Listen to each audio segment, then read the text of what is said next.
সদস্য, একজন রাজনৈতিক কর্মী হিসাবে, একটি রাজনৈতিক দল হিসাবে আমাদের সবচেয়ে বড় পুঁজি কি?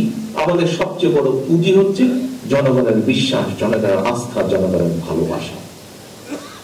ব্যবসায়ীদের যেরকম একটি পুঁজি থাকে যে ঠিক আছে কারো 10,000, 20,000, 50,000, 1 লাখ, 10 লাখ টাকা পুঁজি থাকে, রাজনৈতিক দল এবং রাজনৈতিক নেতা বা কর্মীর পুঁজি হচ্ছে জনগণের বিশ্বাস, আস্থা, অন্য কিছু না। আপনি যদি বিশ্বাস করুন, আপনি যদি আজকের পুঁজি হিসাবে অন্য কিছুকে মনে করে থাকেন, আজ নাহলে কাল নাহলে পরশু কিন্তু আপনি ছিটকে পড়ে যাবেন। আপনার একমাত্র পুঁজি হতে হবে, রাজনীতির পুঁজি হতে হবে, রাজনীতির ক্যাপিটাল হতে হবে জনগণের আস্থা, জনগণের বিশ্বাস, জনগণের ভালোবাসা।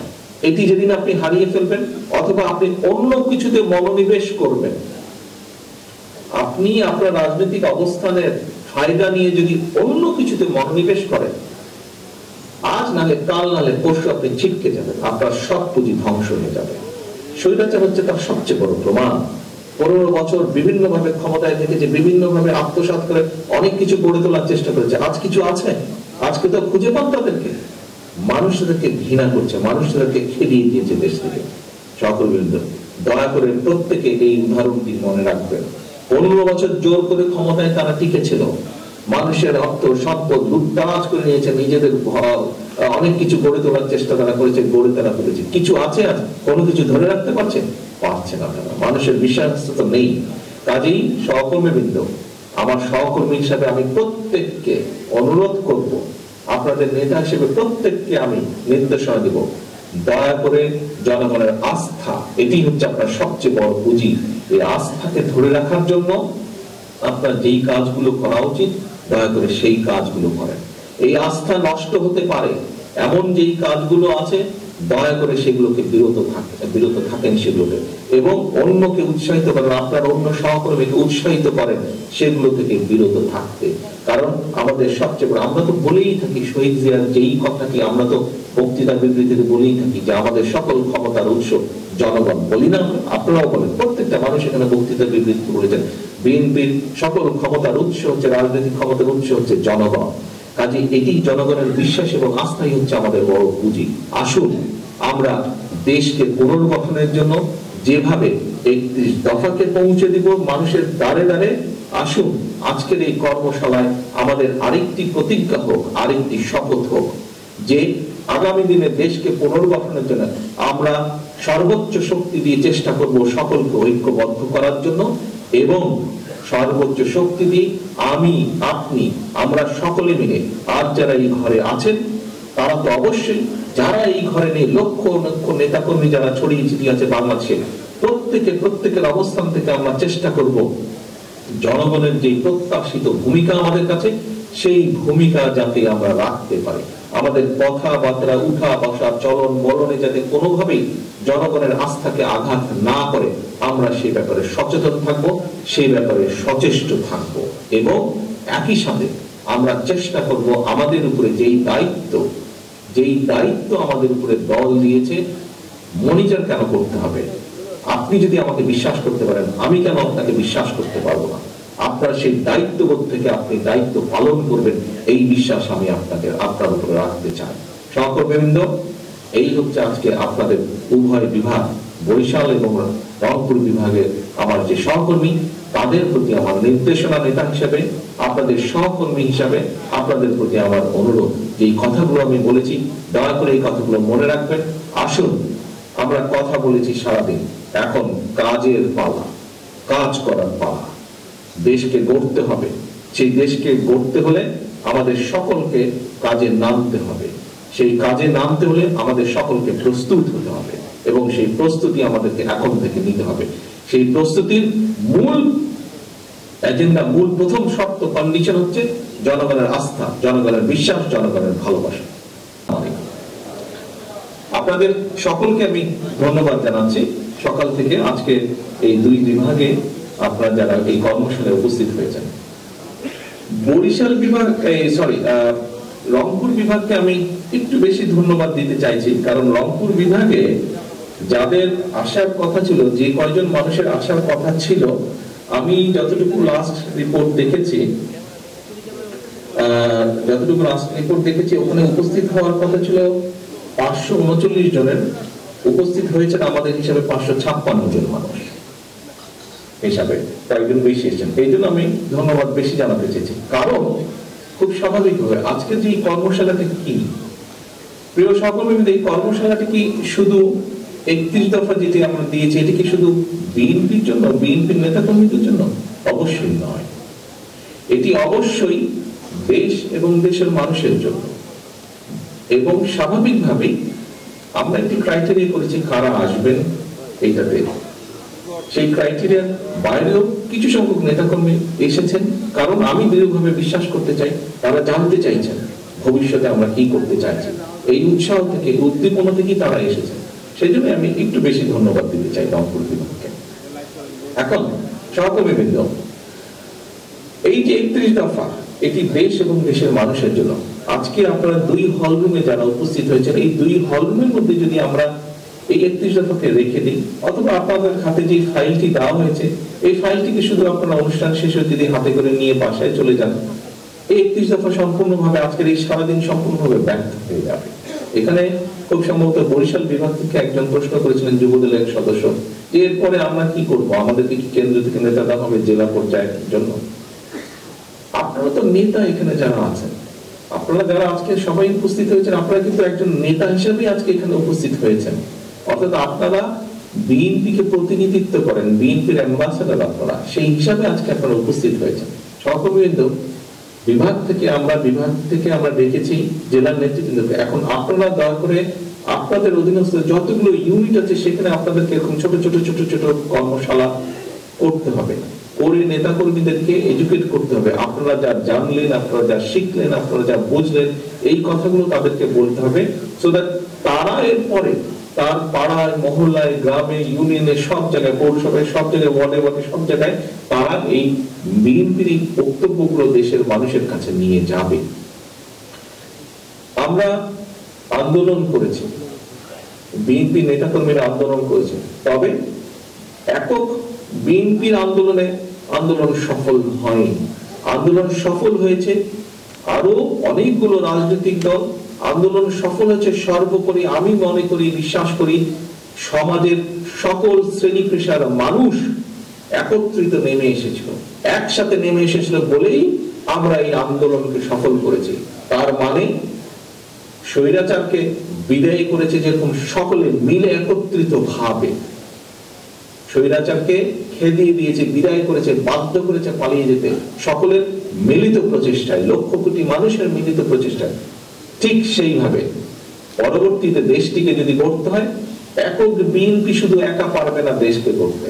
দেশকে গড়তে হলে, পুনর্গঠন করতে হলে আমাদের জাতিকে ঐক্যবদ্ধ করতে হবে, দল মত নির্বিশেষে মানুষকে ঐক্যবদ্ধ করতে হবে। যেভাবে আন্দোলনের সময় জুলাই আগস্ট মাসে যেভাবে দল মত নির্বিশেষে সবাই রাজপথে নেমে এসেছিলেন, ঠিক সেভাবেই আমাদেরকে দেশকে আবার পুনর্গঠন করতে হবে।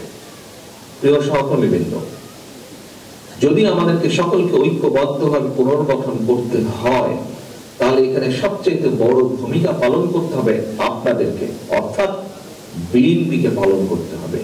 কথায় কথায় অনেকেই বলে থাকেন, যারা বিএনপি করি আমরা তারা তো বলি, বিএনপি করেন না, সমর্থন করেন, অথবা কম বেশি নিউট্রাল লোক, সবাই একটি কথা বলেন যে দেশে এই মুহূর্তে রাজনৈতিক দল হিসেবে বিএনপি সবচেয়ে বড় দল।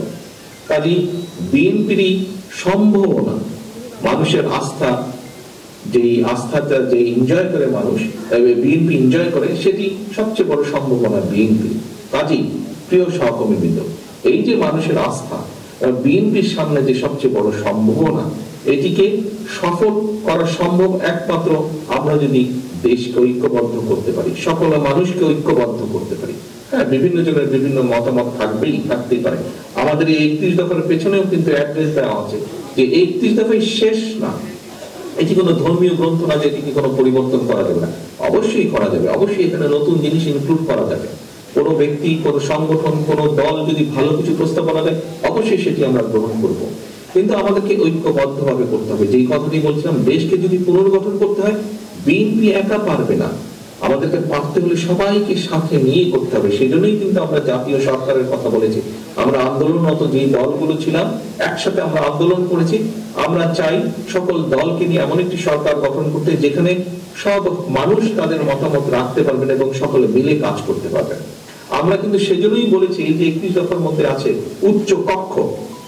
উচ্চ কক্ষে যে কথাটি আমরা বলেছি, সহকর্মীবৃন্দ, এখানে অনেক মানুষ আছেন সমাজের মধ্যে যারা সরাসরি, আপনি আমি যেরকম আমরা সরাসরি রাজনীতি করছি, মিছিল করছি, মিটিং করছি, অনেক ব্যক্তি আছেন যারা সরাসরি হয়তো রাজনীতিতে জড়িত নন, হয়তো জড়িত হতে চান না, কিন্তু দেশের জন্য তারা কাজ করতে চান, তাদের বক্তব্য রাখতে চান, মতামত রাখতে চান, তারা দেশ পুনর্গঠনে তারা ভূমিকা রাখতে চান।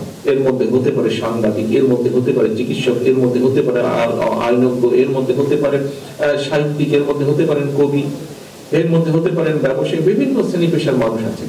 সেই জন্যই আমরা উচ্চ কক্ষ বলেছি, যাতে এরকম যারা আছেন তাদেরকে আমরা ওই উচ্চ কক্ষে স্থান দিতে পারি, তাদের মতামত নিতে পারি, জানতে পারি, তারা ভূমিকা রাখতে পারে।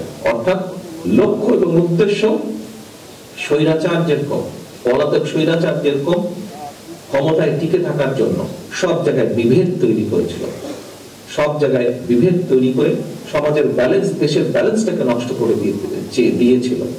আমরা চাইছি দেশকে পুনর্গঠন করতে এবং স্বাভাবিকভাবে, দেখুন ছোট্ট একটি এক্সাম্পল দিই, একটি 10 তলা বিল্ডিং তৈরি করতে কিন্তু অনেক শ্রমিকের অনেক পরিশ্রম লাগে, কিন্তু 10 তলা বিল্ডিংটাকে ভেঙে ধুলোর সাথে গড়িয়ে দিতে একজন মানুষের মাত্র প্রয়োজন হয়, তাই নয় কি?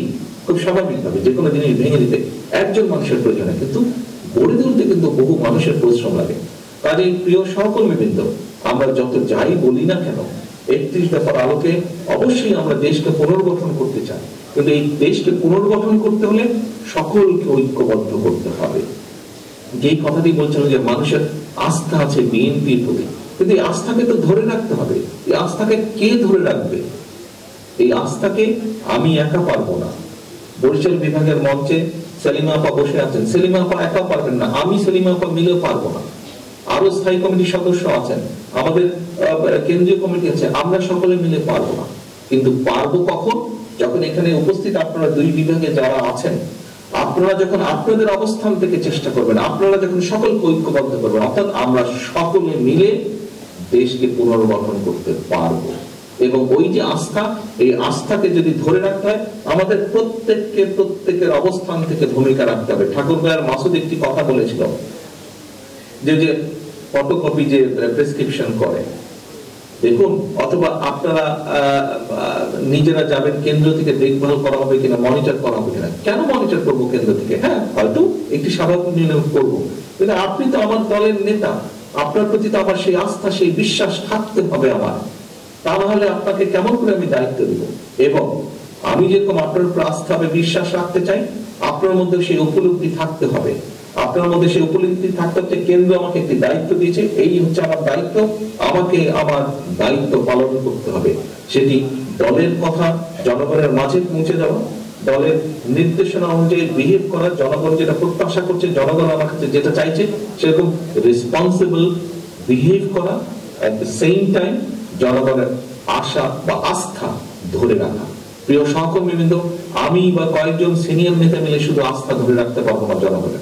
জনগণের আস্থা যে বিএনপির প্রতি, জনগণের বিশ্বাস যে বিএনপির প্রতি, জনগণের ভালোবাসা যে বিএনপির প্রতি, এটি যদি ধরে রাখতে হয় আমাদের সকলকে মিলে চেষ্টা করতে হবে। 2 কলমে আপনারা যে সকল নেতৃবৃন্দ আছেন, সেটি বিএনপি হোক, সেটি ছাত্র দল, যুব দল, স্বেচ্ছাসেবক, তাঁতি দল, শ্রমিক দল, মহিলা দল, আইনজীবী ফোরাম, যেই হোক না কেন, অর্থাৎ দিন শেষে কিন্তু আপনার পরিচয় আপনি বিএনপির নেতা একজন।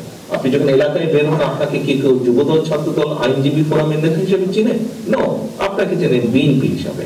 সিম্পল কথা, আপনাকে চেনে বিএনপি হিসাবে, এবং সেই হিসাবেই আপনি সমাজে শ্রদ্ধা পান, সম্মান পান, সালাম পান। কাজে এই যে সালামটা পান সহকর্মীবৃন্দ, এটি দলের জন্য পান। কাজেই এই আস্থা ধরে রাখতে হবে, মানুষের এই সম্মানটা ধরে রাখতে হবে, এইটার জন্য কষ্ট করতে হবে। আমরা অনেক কথা বলেছি, সারাদিন অনেক কথাবার্তা হয়েছে, আপনি বলেছেন, আমি বলেছি, আমরা সকলে মিলে আলোচনা করেছি। এখন হচ্ছে কাজের পালা। কাজ কি? কাজটি হচ্ছে 31 দফার মেসেজগুলো সব পৌঁছে দেওয়া জনগণের কাছে। কাজ হচ্ছে জনগণকে ঐক্যবদ্ধ রাখা। কাজ হচ্ছে জনগণের আস্থাকে ধরে রাখা, এবং আস্থাকে ধরে রাখার প্রথম শর্ত হচ্ছে জনগণের প্রত্যাশা বিএনপির কাছে যে বিএনপির নেতা কর্মীরা এইভাবে কথা বলবে, এইভাবে চলবে, এই কাজগুলো করা থেকে বিরত থাকবে। কতগুলো কাজ আছে বাংলাদেশের যে কোনো মানুষ হিসেবে, সাধারণ মানুষ হিসেবে তারা মনে করে যে একটি রাজনৈতিক দলের এই কাজ করা উচিত না। আপনি যদি সত্যি আপনার দলকে ভালোবেসে রাখেন, সত্যি যদি আপনার দেশের মানুষের প্রতি কোনো কর্তব্যবোধ থাকে, প্রিয় সহকর্মীবৃন্দ, আপনি, আমি, আমাদের অধীনস্থ যত নেতাকর্মী আছে, আসুন আমরা সকলে মিলে জনগণের প্রত্যাশা নয় এমন কাজগুলো করা থেকে আমরা বিরত থাকি, বিরত রাখার চেষ্টা করি আমাদের মধ্যে যারা বিভ্রান্ত হচ্ছে।